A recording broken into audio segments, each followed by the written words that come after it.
अध्याय 14 श्री गणेशाय नमः। आदि नारायणा येऊनी द्यावी करुणा, माझ्या मुक्त करुणी बंधना बहुडवातून काढावे। प्रपंचाचा परिणाम विसरलो रामनाम, जीवन भरपूर विला काम परितृप्ती झाली नसे की। पुरं जीवन असं गेलं प्रपंच की रामनामाचा विसर पडला आणि जीवनभर काम तृप्ती झाली नाही। एकदा जरी केले जेवण पुन्हा भूक लागे जाण, पुन्हा त्याची अनुदिन त्याची तृप्तीदायक नसे की। पुन्हा भूक लागली पुन्हा जेवायचं, पुन्हा भूक लागली पुन्हा जेवायचं, तृप्ती नाही या संसारात। प्रापंचिक कर्मे करिता कधीही होत नसे पूर्तता, काम क्रोध मद मोह तत्वता दुःखदायी असे की। हे प्रापंचिक कर्म करता करता कधीही संसार पूर्ण होत नाही, पूर्तता होत नाही। काम क्रोध मद मोह सारे दुःख देणारे आहे।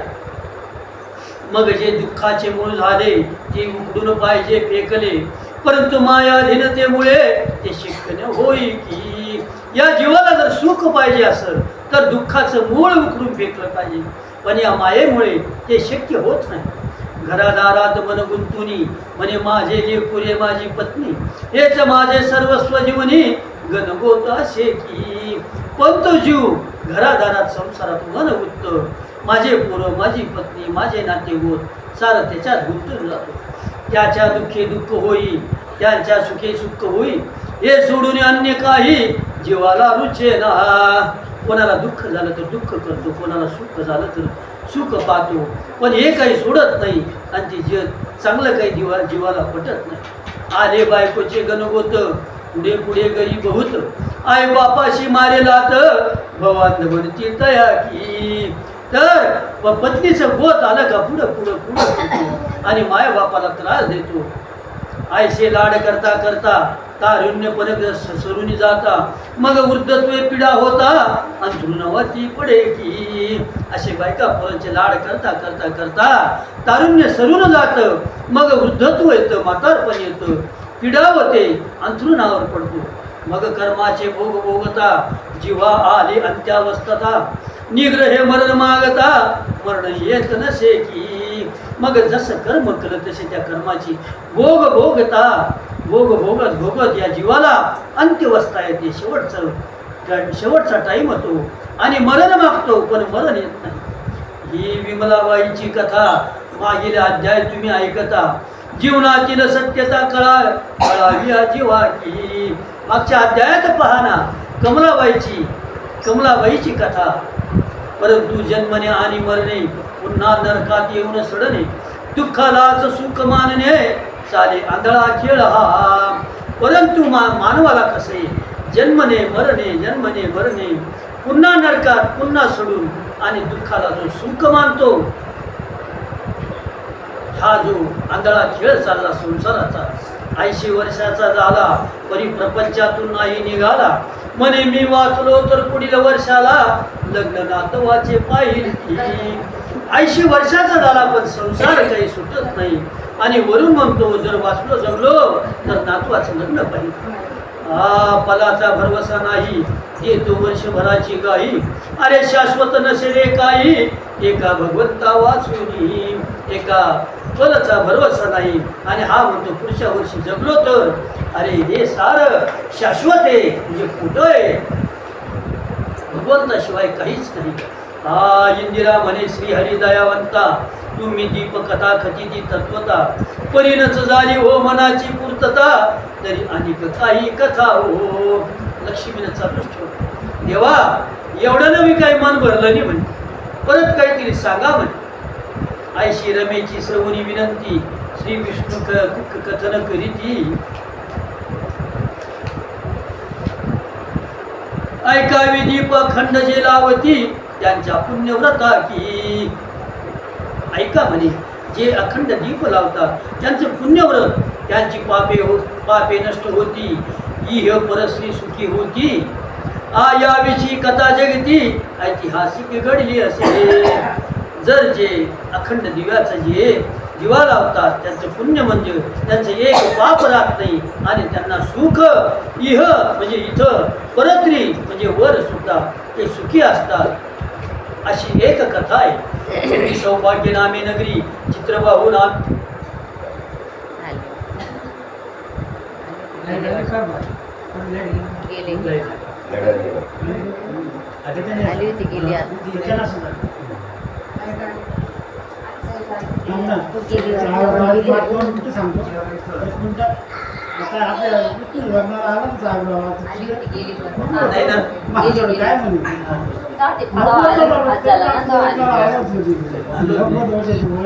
अशा आहे.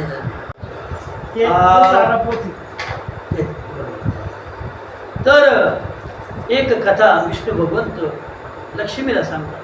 पूर्वी सौभाग्य नामे नगरी चित्रबाहू नामे राजा राज्य करी कीर्तमंत बहुसाचारी धर्मशील असे जो. पूर्वी सौभाग्य नावाची नगरी होती आणि चित्रबाहू नावाचा राजा राज्य करीत होता. तो राजा कीर्तिवान बहुसाचारी आणि धर्मशील असा. जो शूरवीर प्रज्ञावंत दीनदयाळू क्षमावंत सदा साधित असे प्रजाहित अतिदक्ष राहून या. शील स्वरूपादी गुणयुक्त पुत्रधन सख्यवंत पर दुःखी दुःखी होत सो सुखे सुखी की.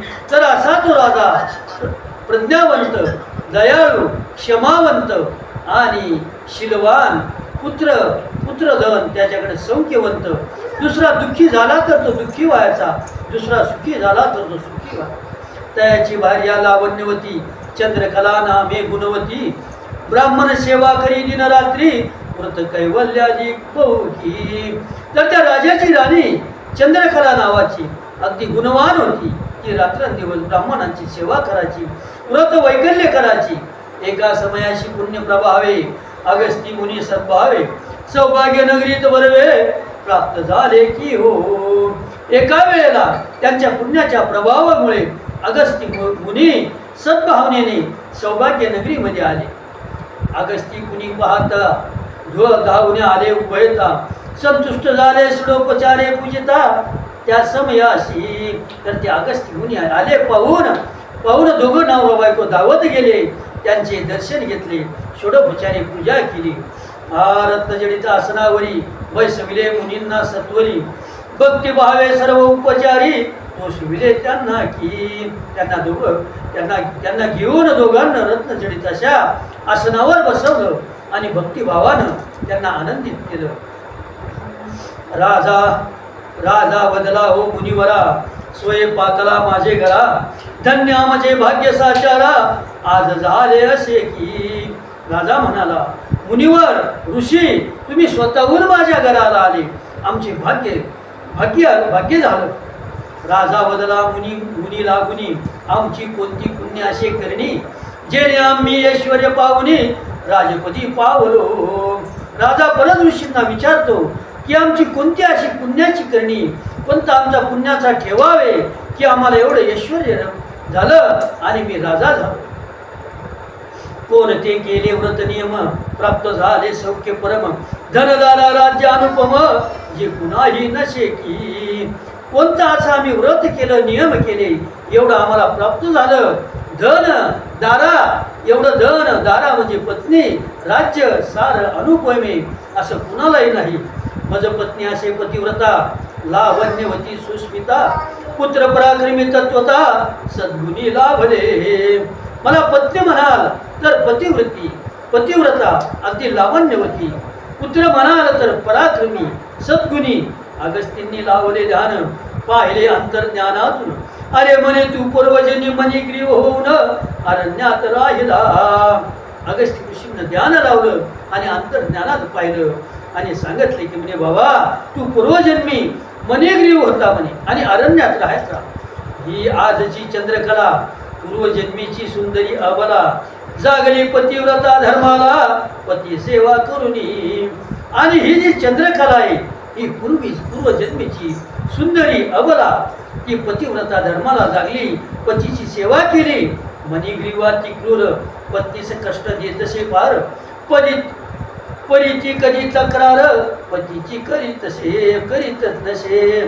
तर तो मणिग्रीव पूर्वी खूप क्रूर होता आणि पत्नीला खूप कष्ट द्यायचा, पण ती पत्नी ते सहन करायची, कधी तक्रार करीत नसे.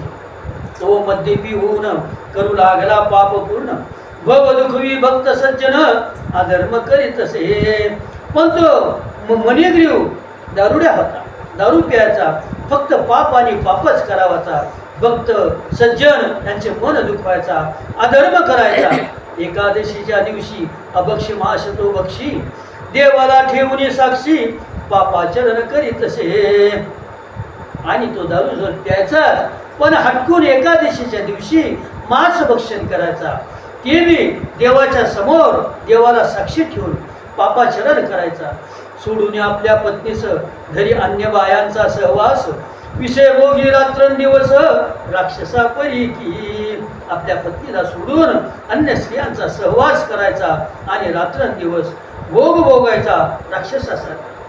सुशील पत्नी पतिव्रता म्हणे धाव धाव रे भगवंता, पापाचरणातून मुक्तता माझ्या पतीची व्हावी की. ती जी पतिव्रता होती ती म्हणायची, भगवंता अरे धाव, हे पाप करतो माझा पती, त्याला पापाचरणातून मुक्तता कर.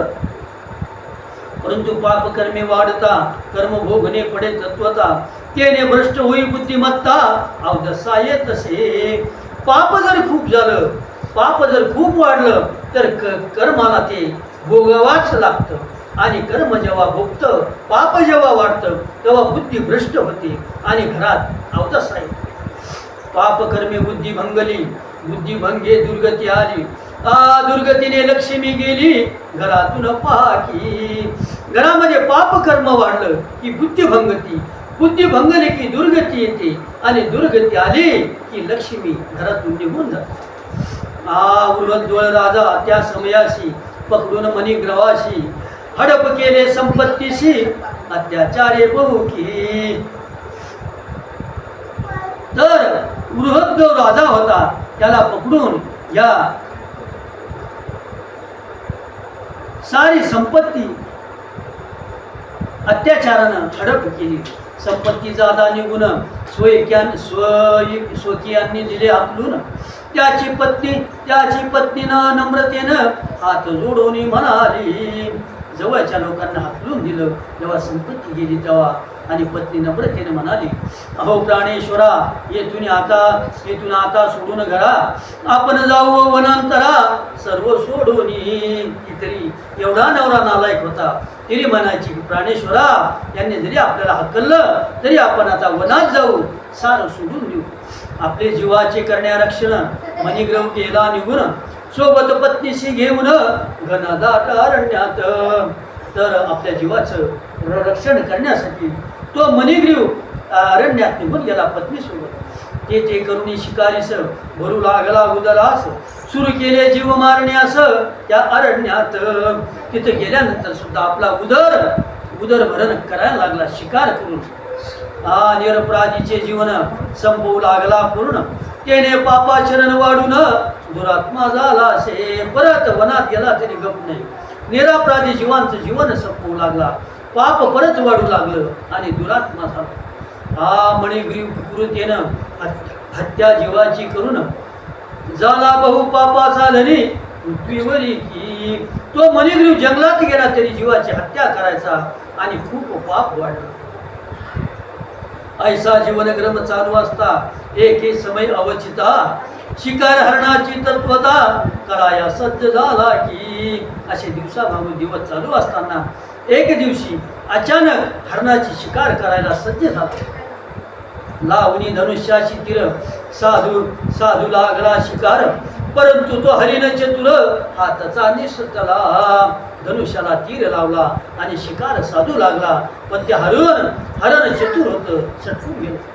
त्याचे करिता शोधन उग्रदेव नामे सज्जन, बोललो उग्रदेव नामे सज्जन आला एकीकडे दिसून हयग्रीवासी. तर शोध करता त्याचा शोध करता उग्रदेव नामाचा सज्जन एकीकडे त्या मणिग्रवाला ती दिसला. प्रयाण कीर्ती दर्शना जात असे किंबहुना, वाट चुकुनी बकत असे वना उग्रदेव ते दरा. तर तो उग्रदेव तीर्थाला चालला होता, पण वाट चुकली आणि वनात भटकत होता. उग्रदेव गलित गात्र होऊन एका झाडाखाली गेला पडून मणिग्रवाशी आला दिसून आकस्मित ते धवा तो उग्रदेव तो उग्रदेव अगदी गलित गात्र म्हणजे अगदी वयस्क आणि असा खूप त्रासलेला होता. तो एका झाडाखाली पडून होता आणि तो मणिग्रवाला दिसून आला. त्याने उचलून आणले, जलपान करविले, आपल्या अंगणी झोपविले त्या समयासी. तर त्यानं त्या मनग्रीवानं त्या उग्रदेवाला उचलून आणलं, पाणी पाजलं आणि आपल्या अंगणात झोपवलं. निद्र्या उघडल्यावरी उग्रदेवाने पाहिले असे सहजपणे, नित्यंतर होता म्हणे मी ते कसा पातलो. त्या उग्रदेवाची झोप उघडल्यानंतर विचारायला लागला मी इथं कसा आलो. तेव्हा मणिग्रीवाने केले सकळ कथन म्हणे तुम्ही बेशुद्ध होऊन पडले हात वृक्ष तळी. तर त्यानं सांगितलं मणिग्रीवानं की तुम्ही एके झाडाखाली पडेल होते बेशुद्ध होऊन आणि मग उग्रदेवाकडून आले, आपण यांना उचलून आणले, उपकार्याचे बहुत झाले आपल्यावरी. की उग्रदेवाला मग कळालं की यांना आपल्याला उचलून आणलं, याचे आपल्यावर खूप उपकार झाले. म्हणे माझेवर औषध उपचार करून या ऐकावी दीप अखंड जे लावती. म्हणे माझेवर औषध उपचार करून या सेवा भरपूर हे झाले उपकार खरोखर मज लागी तू. मग सांगितलं की बाबा तुम्हाला उचलून आणलं, औषध उपचार केला, माझ्यावर खूप उपकार झाले. मणिग्रीवाच्या पत्नीने स्वतः त्याची सेवा केली उभयता, त्याचे पुण्यकर्म फलित लावता संचित बदलले. मणिग्रीवाच्या पत्नीने स्वतःच्या उग्रदेवाची सेवा केली आणि त्यांचे पुण्यकर्म फलित आलं आणि संचित बदललं. उग्रदेवाशी मणिग्रीव बदला वाचविले संकटातून मला, मी चाललो होतो प्रयाग तीर्थाला परी वाट विसरलो. उग्रदेवाशी मणिग्रीव म्हणाला तर मला संकटातून वाचवले, मी चाललो होतो प्रयाग तीर्थाला पण वाट विसरलो. गात्र जाता गळोनी माझी शक्ती गळून गेली, गेलोशी बहु थकोनी पडलं मूर्छा येऊनी धरणीवर. की माझं शरीर थकल्यानंतर मूर्छिना आली आणि मी धरणीवर पडलो. तुम्ही केली पुण्यकर्म माझी सेवा करुणी पूर्ण, त्याने तुम्हाला लाभले पुण्य अलौकिक बहु. की तुम्ही पुण्यकर्म केलं, माझी सेवा केली आणि तुम्हाला आता अलौकिक असं पुण्य घडलं. मणिग्रीव हात जोडूनी म्हणे तुम्ही स्नान करुनी नित्यकर्म सर्व करुनी आपले सोहित साधावे. मणिग्रीव हात जोडून म्हणे तुम्ही स्नान करा, तुमचे नित्यकर्म करा आणि सोहित साधा. मग देऊनी फलाहार त्यांची सेवा केली साचार, शीतोदके तृष्णा समविल्यावर प्रसन्न झाला बहु. की मग त्याचं नित्यकर्म झाल्यानंतर त्याला फलाहार दिला, फळ खायला दिले आणि थंड असं पाणी प्यायला दिलं. नंतर तो उग्रदेव खूप प्रसन्न झाला. पुन्हा मावट वृक्षा सावलीत जाऊन बैसला उग्रदेव शांत चित्त, विश्रांती घेतली बहुत त्या समयासी. परत त्या वडाच्या झाडाच्या सावलीत जाऊन बसला उग्रदेव शांत चित्तानं, विश्रांती घेतली. विश्रांती झाल्यावरती उठून बैसला सहज गती, म्हणे माझ्या जीवाची आपत्ती आपण निवारली. विश्रांती झाल्यावर उठून बसला आणि म्हणे बाबा माझ्या जीवाचं दुःख तुम्ही निवारलं. म्हणजे आपण जे जे केले पूर्ण कर्म पुरविले माझे मनीचे मर्म, राखला तुम्ही पूर्ण धर्म सेवा करून या. आपण जे जे केले पुण्यकर्म ते माझ्या मनाचे मर्म तुम्ही पुरविले आणि तुम्ही धर्म राखला, सेवा केली. मी स्वतः उग्रदेव तपस्वी, तुम्हाला प्रसन्न झालो सर्वस्वी, माझ्या पुण्यातील पुण्यराशी तुम्हाला देतसे. मी स्वतः उग्रदेव, मी तपस्वी आहे आणि तुम्हाला आता मी सर्वस्वानं मनापासून प्रसन्न झालो आणि माझ्या पुण्यातील काही पुण्याच्या राशी तुम्हाला देतो. ऐसे म्हणून त्याने पूर्ण संकल्प बुद्धीने दिले पुण्य पूर्णपणे मणिग्रीवासी. मग त्यानं असं करून संकल्प केला आणि अर्ध पुण्य त्या मणिग्रीवाला दिलं. त्या पुण्याच्या प्रभावानं गेले संचित प्राप्त होऊन सदले पाप सहजतेनं उग्रदेव कृपेने. त्या पुण्याच्या प्रभावाकडनं क होईना त्याचं त्याला संचित प्राप्त झालं आणि पाप सरलं उग्रदेवाच्या कृपेने. पुढील अध्याय मणिग्रीवा लागून उग्रदेव पुसतील विशिद प्रश्न त्याच्या ऐकावे हो निरूपण श्रोते सज्जन हो. इति श्री अधिक मास महात्म्य ग्रंथ ब्रह्मनारायण नारायण पद्मकथार्थ दास पुरे कथितो जनहितार्थ चतुर्दश अध्याय.